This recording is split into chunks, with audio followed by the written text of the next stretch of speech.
On Tuesday, the Democrats proved just where they stood on the important issues. Or rather, where they didn't stand. They didn't stand for jobs or restoring America's economy. They didn't stand for being tougher on terrorists or treating those caught overseas as enemy combatants.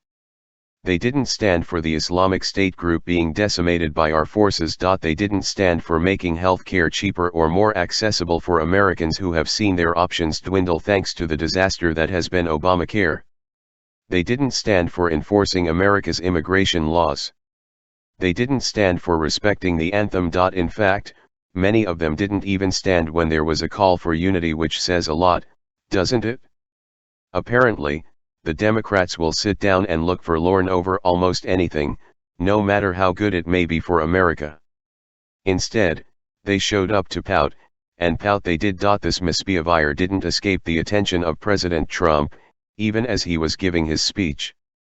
And, in typical Trump fashion, he made sure they knew it by giving them orders of a sort. As the president talked about his administration's near elimination of the Islamic State group threat, he seemed to motion to the other side of the chamber, which was mostly sitting as still as the waters on a pond on a summer's morn. It's almost as if he were saying, "Go ahead, it's all right to cheer America occasionally."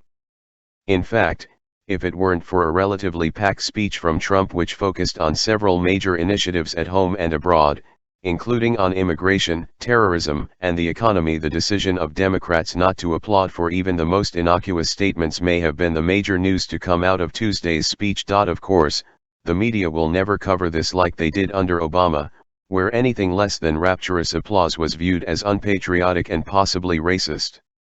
Meanwhile, this face from Nancy Pelosi during Trump's talk about inter-party unity won't receive any talk on the shows tomorrow morning, or if it does, she'll be applauded. However, while the media might be content to forget, the president definitely wasn't going to let them forget.